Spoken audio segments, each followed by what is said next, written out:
Aha, it's on. Okay.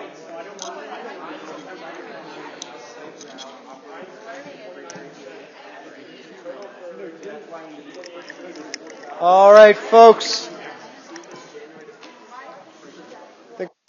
Time to get started. You guys could listen up. Come on, listen up. I can't wait to compare energy bills also.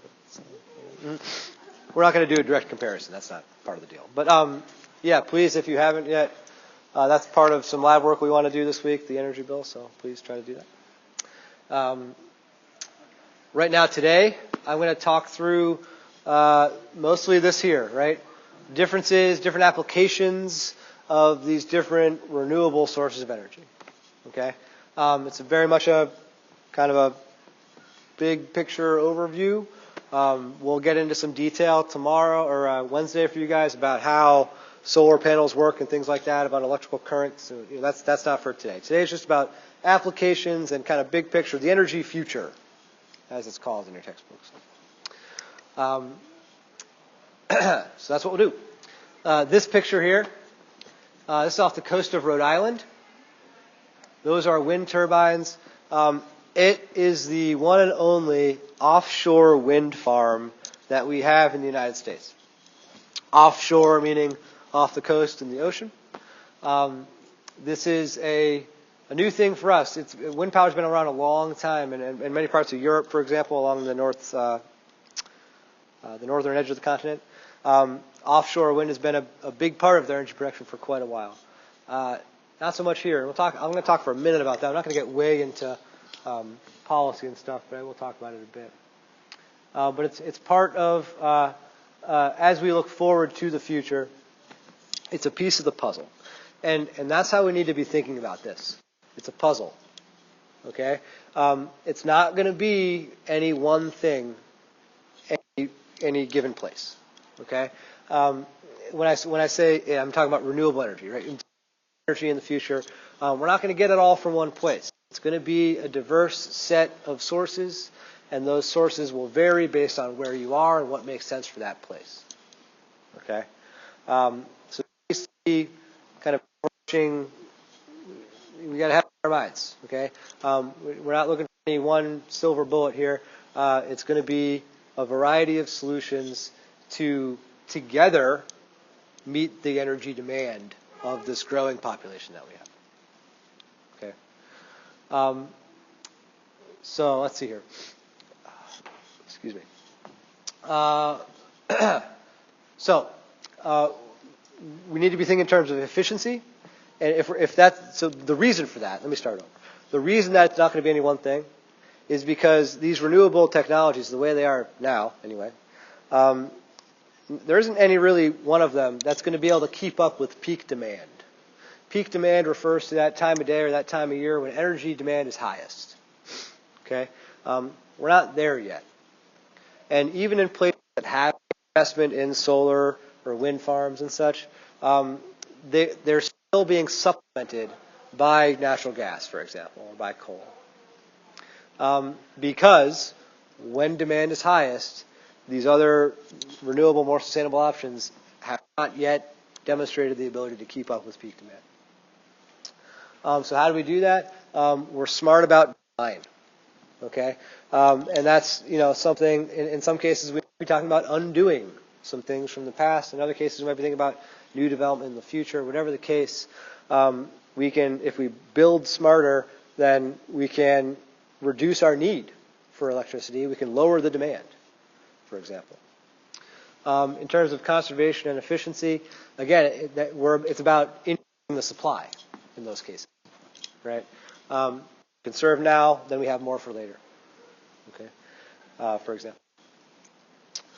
When we talk about renewable energy, it can fall into two broad categories shown here. Non-depletable. These are the ones that, just like the word suggests, they are in endless supply. Okay? If we had technology that used them efficiently and we designed things such that we were kind of lowering demand, then in theory, these non-depletable energy resources could be enough, maybe. Then we have these potentially renewable. It's kind of a weird phrase, but it makes sense if you think about it. Potentially renewable. If we don't consume them at a rate faster than they're produced. Okay? Potentially renewable, we're talking about firewood, okay, for example. There will be enough firewood as long as we give trees enough time to grow, for example. Okay? So, if we look at these pie charts, just a quick look.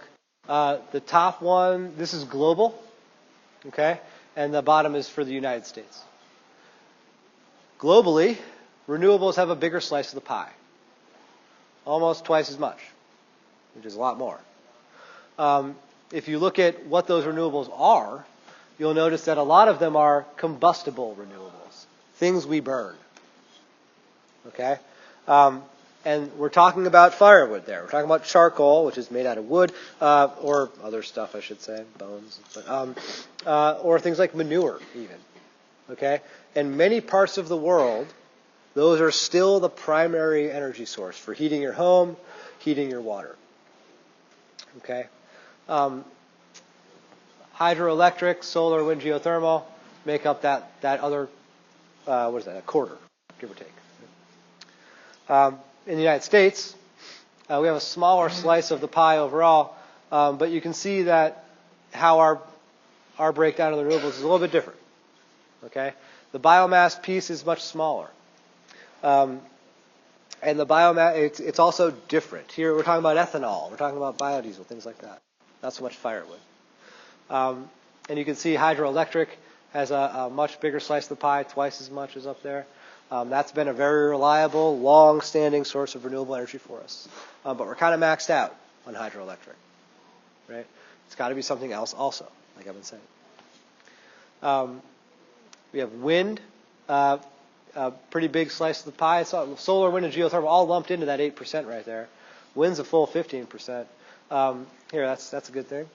And then you can see solar and geothermal as well. Excuse me.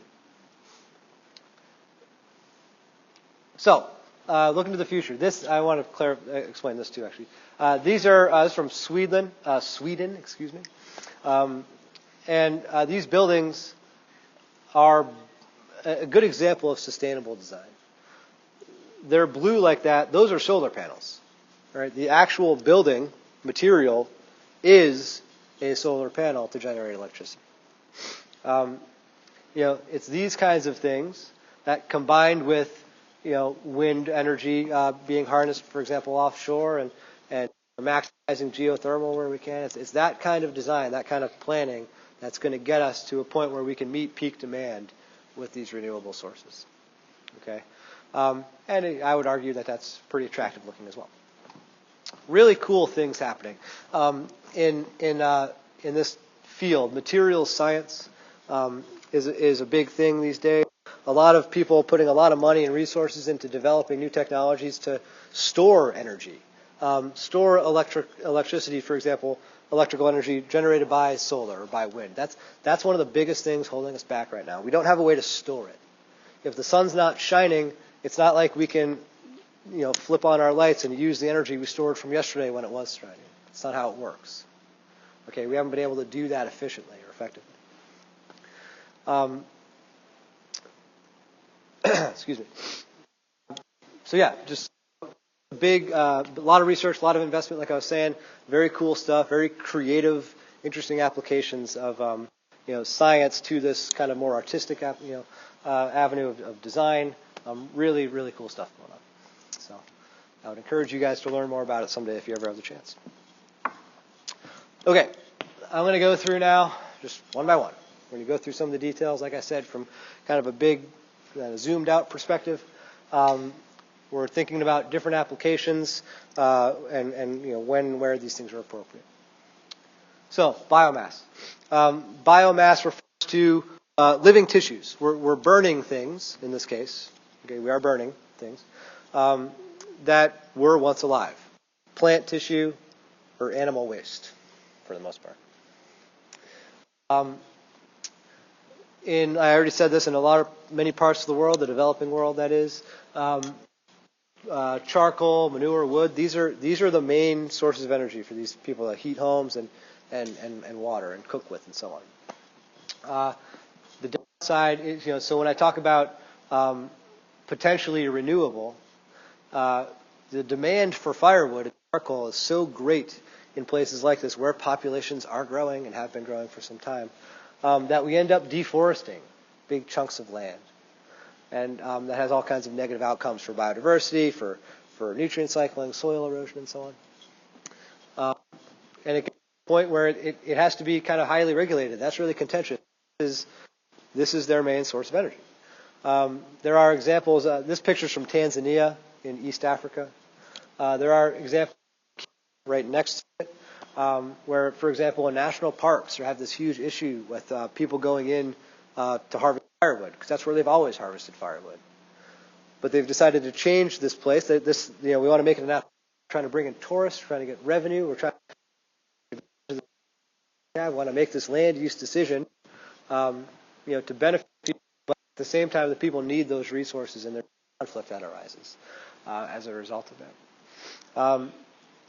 So I just point that out. To illustrate the conundrum that some of these places are faced with, and some of these people and families are faced with. When I say so up here, I should clarify this. I didn't do it already. Modern carbon, so biomass, right? We're burning things, and ideally, ideally, we don't want to be burning things. Okay, if we can figure out a way to get energy, electricity, or whatever the case, heat without combustion, putting carbon dioxide and other pollutants in the atmosphere, that's only good. That's a good thing. But we could, in theory, do this in a way that's called carbon neutral. Okay? Here, we're burning modern carbon. This is carbon, living tissues that originated from last growing season. Okay? It did not originate from deep beneath the ground from sunlight that was captured by plants via photosynthesis 100 million years ago. That's fossil carbon. Okay? Modern carbon originated last growing cycle. And as I burn this firewood, for example, and I put carbon dioxide in the atmosphere, well, that carbon dioxide is going to be used by the next growing species that sequester from the atmosphere and use. So in theory, if we did the way inputs are balanced by our inputs, we do this in a carbon neutral way. Okay? Is balanced by the carbon taken out the next growing cycle. You also hear that word carbon referred to, like businesses and such, which will try to be carbon neutral, and they're just where they're balancing their output, their inputs. They're going to use enough renewable energy, for example, and avoid all these carbon emissions that'll balance out the ones that they do make, and so on. So the carbon neutral is the thing you might see in here in some different contexts. This diagram here is from your text. It's just illustrating this idea that I just modern carbon versus fossil carbon. Okay. Excuse me. Biofuels. So here we're talking about biomass, plant matter, that is being used as fuel for transport, like to put in your gas tank. Okay. Ethanol is fermented. It's an alcohol. It's fermented from the sugars and starches of plants. In this country, we use corn to make it because we got a whole bunch of corn. So I'd argue too much. In other parts of the world, it's made out of sugar cane or even waste plant matter. You can take, grass and hay or things similar to it, and process it in a way that you harvest these starches and cellulose from the plant matter, and you ferment that into ethanol, for example. Biodiesel is a different substance. It is made from oils, vegetable oils, for example, like from fryers and restaurants. And in this case, we purify it, we refine it, we quickly change it a little bit, and we a fuel that put into diesel engines, which is a slightly different engine than a gasoline engine. In either case, what we're doing typically with those types of biofuels, adding them to petroleum products. Okay, and ethylene to stretch the gasoline supply, for example. What's also true is ethanol burns cooler than gas. So we can, if you go to the gas pump, it's up to 15% ethanol. We're trying to stretch the gas supply, and it burns a little cleaner. Some argue, and I can't. We'd have to look it up and confirm this, but that adding ethanol reduces your gas mileage, so therefore you're going to use more anyway. So maybe the benefits are kind of lost. But either way, that's the idea. Okay, we're trying to stretch the gas supply, increase the supply of fuel by supplementing with biofuels. What's also true in both cases, I kind of summarize over here, is that these applications, this use of biomass in this way, a lot of times it's a way to capitalize on waste products. Waste products otherwise would be going to waste. They would be in a landfill or some other place. Here we can, it's a way of increasing efficiency, of increasing supply, once again. In terms of biofuels, there is this technological component that's necessary. Flex fuel vehicles is a thing now. I know that, I don't know, Chevys, a lot of Chevys are flex fuel. It's not just Chevy, but you see that label on a lot of cars. And what that's telling you can put ethanol in there, or you can put gasoline in there, and the engine will work just fine. So as these technologies become common, and as maybe a demand for ethanol grows, we might see these things become more, more regular, seen more often around. Excuse me. In terms of biofuels, especially ethanol, what's important to remember, ethanol, because biodiesel, like I said, we're making that from oil. But in terms of ethanol, we're growing corn specifically for the purpose of making it into fuel. Well, that's all well and good, except we need to remember that if we're growing it for fuel, then that's land, that's cropland that we're not growing for food. And we have pretty high food demands too, right? And we've learned about the growing population, the need to increase food production. So there's kind of competing interests there a little bit, and it's it's a political situation. Some would argue is it's of ethanol way the other stuff and so on, but it's something to be aware of. A lot of our corn crop, for example, is destined to be made into ethanol or to be exported elsewhere to be made into ethanol. So just like I said, keep that. We're talking about pros and cons of these things. That's a big one for the biofuels and for ethanol specifically. Okay, next, hydroelectric, our old friend. And like I said already, I think I said this already, I might be thinking of the last class. In this country, we've dammed most of the rivers that we can dam that are useful for generating hydroelectric power. It's not to say that it'll never happen again, but we've been doing this a long time. It's clean in the sense that there's no emissions, nothing's burning. The downside here, we got to think about habitat loss, biodiversity loss. There's also issues with dams and siltation, sediments building up over time, migratory fish, and all this, some stuff we talked about already when we talked about water resources. Ultimately, what we're converting kinetic energy to electrical energy by channeling water either through a dam or just a natural channel of the river, placing some turbines within that or within the dam. The water spinning that turbine, generating electrical current. We have electricity. Okay. Another interesting example using water would be coastlines using the tides. Every day the tide comes in and the tide goes out. In many parts of the world anyway, that's not necessarily true everywhere, in the tropics, for example. But in some places this is seen as there's some here. And the idea being that water moves in, we have some turbines placed along the coastline that would be spun and generate current. And then as that water goes out, they spin the other way. An interesting idea, not one you've seen really highly developed a lot of places because there aren't that many places where the tides are so, the change is so big, you'd get a lot out of it. But it's something that is something. and is another application of using the kinetic energy of water to generate electricity. Okay. All right, so we've talked about animal and plant matter, biomass. We've talked about water. Now let's talk about solar. There's a lot to talk about with solar. So far, with the two, I just want to remember, we're talking about generating heat for household use, if you want to think of it that way, or fuel for transport in the case of fuels. With hydroelectric, we're talking about generating electricity on a massive scale.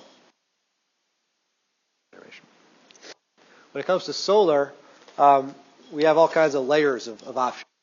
So, first, let's talk about solar for electricity. Okay. Solar panels, like right there, are called, their technical name is a photovoltaic cell. Okay. So photovoltaic, if you see that term, we're talking about this thing right here, solar panels. Okay. Voltage from photons, or voltage from light, photovoltaic. The energy of the photon is I'm going to talk tomorrow about, not tomorrow, I'm sorry, Wednesday, about how a solar panel works. I'm not getting way into it now, but we're converting that energy, that radiant energy from the light, into electrical energy. And it's happening on site. We get a current direct from the panel. And really kind of exciting option in places like this. This is from Indonesia, where we have the potential here to bring electricity to places where it's never been before, without having to build a grid, which requires all kinds of investment and time and energy and space and land and everything else. It's a really amazing way to kind of leap forward as far as progress is concerned, as development is concerned, without all that other stuff. The quality of life for these people running whatever light bulbs they're running off of that thing, just that little bit, it can change everything. Okay, it's really significant. And I wish I had time to go deeper with that and show you some more stuff related to that and some examples of what I'm talking about, but you'll just have to take my word for it. It's real easy to go to school and read your books when you can turn on a light at night, for example. In places like the United States, systems are becoming more and more common. They're more and more accessible. They're more affordable than they used to be.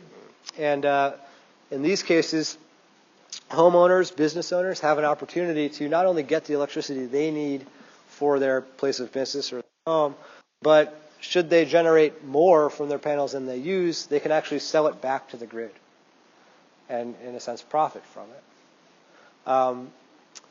There are also business models out there where companies will, instead of you buying the panels, which can be expensive. I mean, I talk about how much more accessible they are, and they are. But this makes it even more so. You don't actually buy them; they lease them to you. You sign a contract. You pay a monthly fee, flat fee. Doesn't change with the seasons or the energy prices and such. And you get energy from the solar panels, and then the installers, the people that actually own the panels, profit. Business model. Excuse me.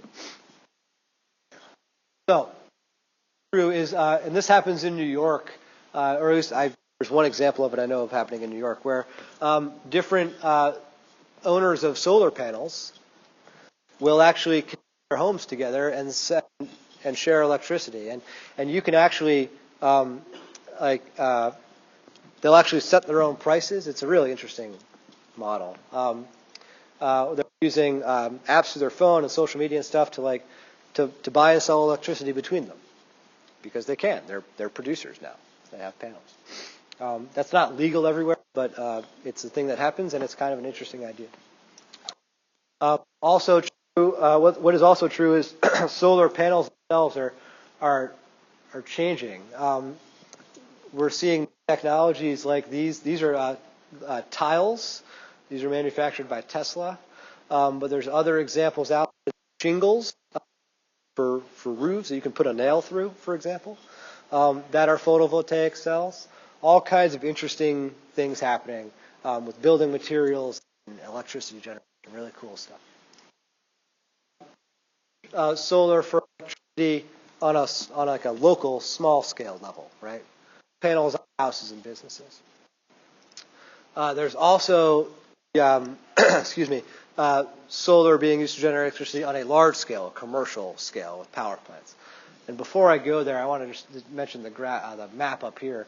One, I'm just trying to illustrate again that it's not going to be any one thing anywhere, any one place. Okay. Here up in New England, for example, there's all kinds of solar panels showing up along highways and stuff and on rooftops, and that's great. But the capacity isn't that high, and so the chances are you're going to need to supplement with other things. But down here in the Southwest, California, Arizona, parts of Texas, maybe it's a different story. And down here, nobody's building big solar power plants up here. Okay? The state's investing and putting them in rest stops and things like that, and homeowners are investing on their own. But we don't see power utilities going there because it's not the best option. But down here in the Southwest, you sure do, and they are huge. And these are both in California.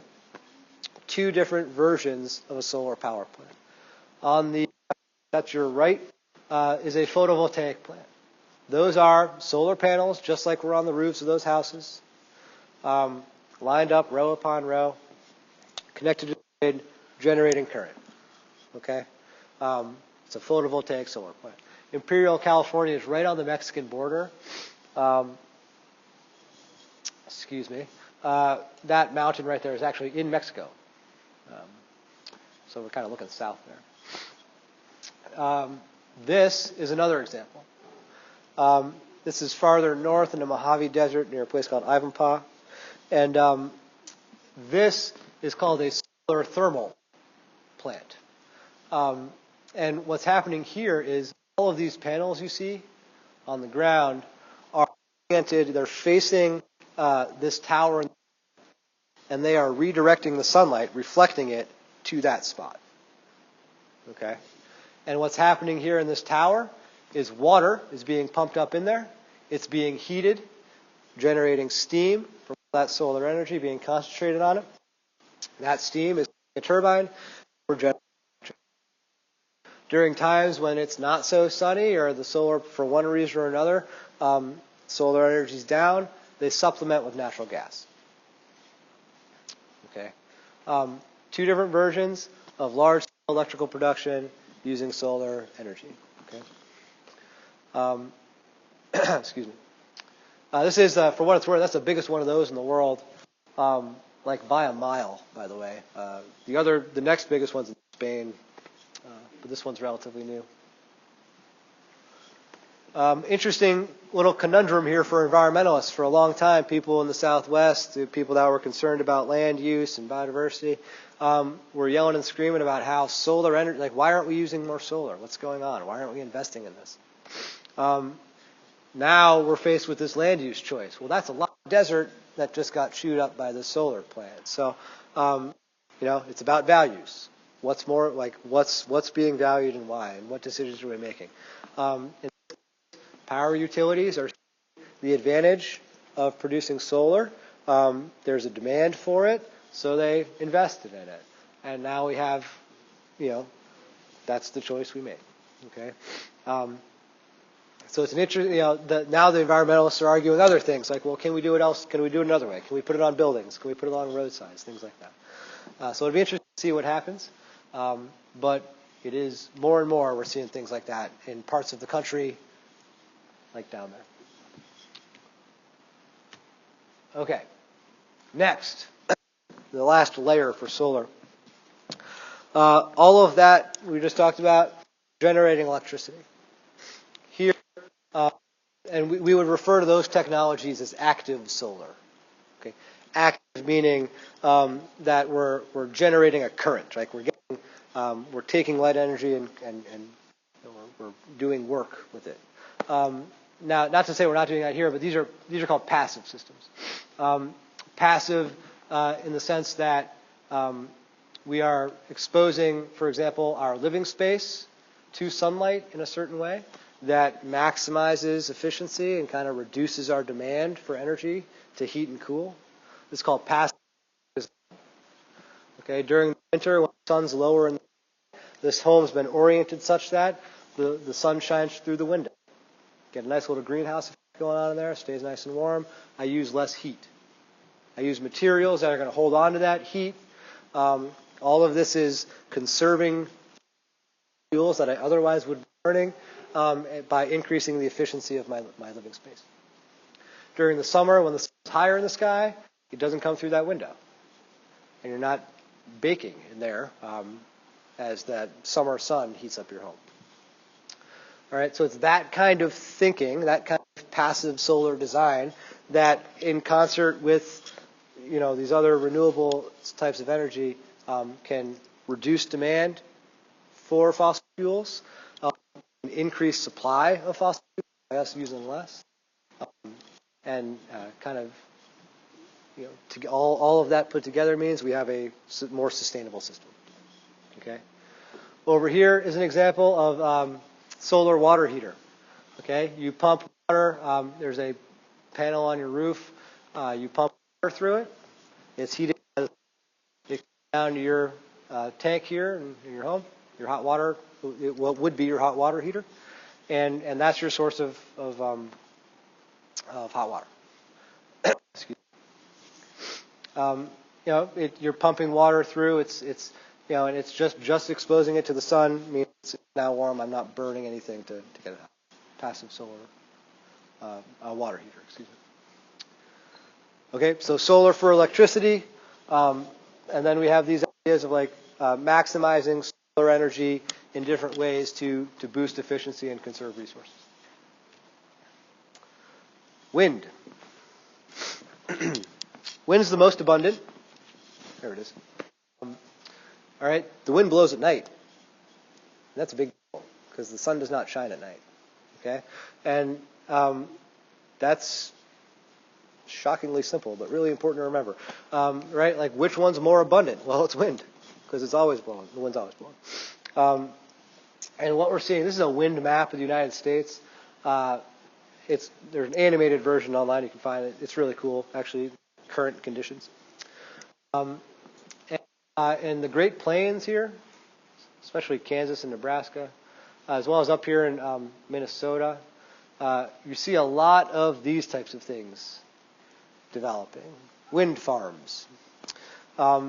Increasingly, and this is going back maybe 10 or so years, momentum was started to build in these kind of rural agricultural places where wind started to be seen more and more as a crop, as a cash crop, as another way to use my land to generate income for me. I can grow corn and generate electricity, for example. So they're connected to a grid, and they're generating electricity for for the region. Excuse me. This graphic here from your text is from 2013. I'd be curious to see a more current one. I should have probably put one in there, but just illustrating a point here. The United States has this what's considered a very large wind capacity, meaning there are a lot of windy places that we could be using to generate electricity. There's a high capacity for wind energy, but the actual percentage we get from wind is relatively low. Just illustrating that there's an opportunity there should the decision be made to invest in it. Compare that to Denmark. On the northern coast of Europe, the installed wind capacity pretty low, but of their total electricity percentage, it's quite a bit. They've really invested in it, and that's been the case for a really, really long time. When it comes to wind and solar and why things like that happen, I'd mentioned earlier the offshore wind farm. These types of energies were, from a policy perspective, deprioritized for a long time.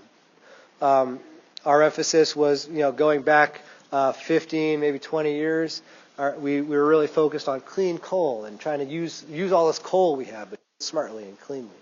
And the whole time we were doing that, Other parts of the world, we're investing in solar and wind, for example. Now we have natural gas. We have all this natural gas now that's replacing coal, which is a good thing.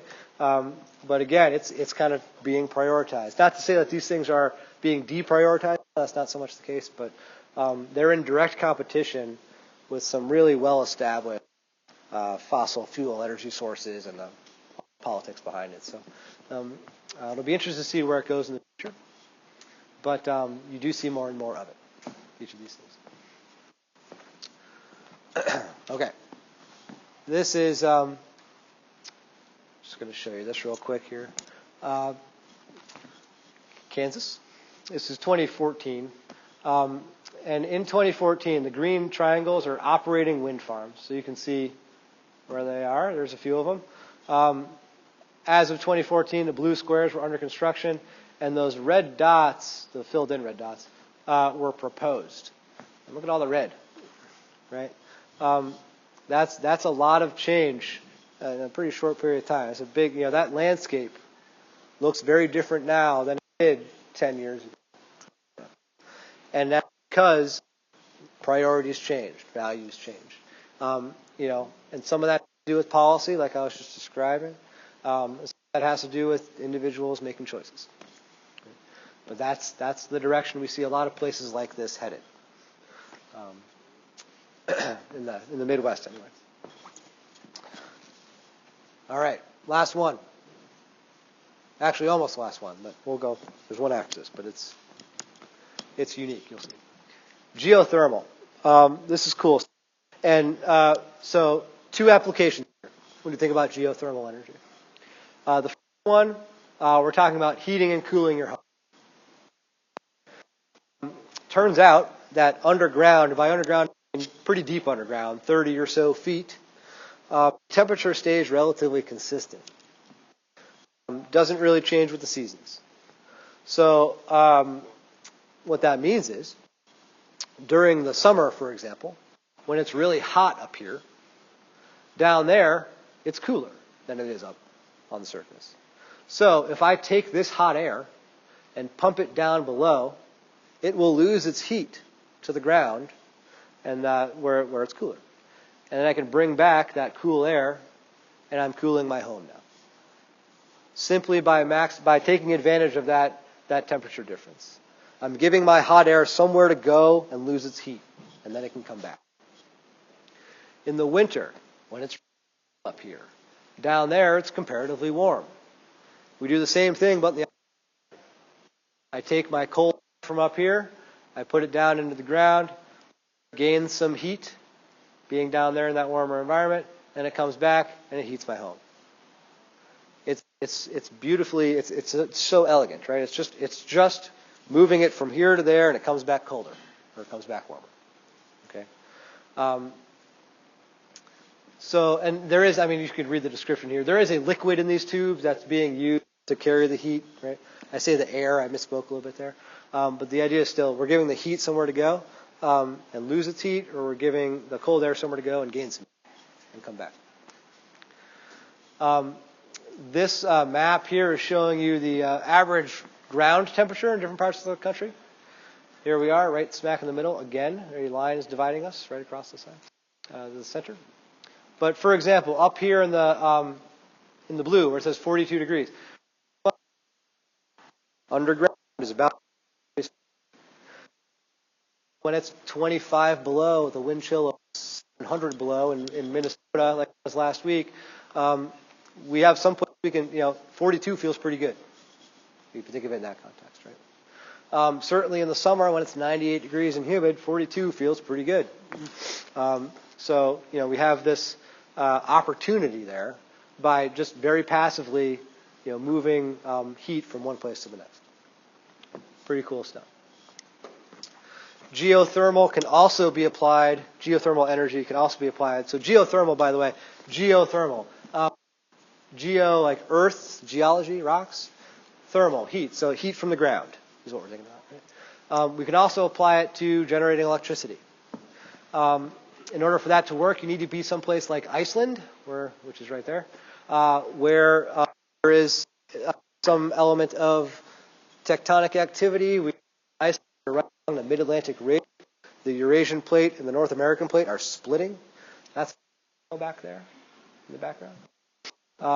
Magma is pretty close to the surface, and that is a tremendous source of heat and steam, actually. So we can harness that, spin a turbine, make electricity.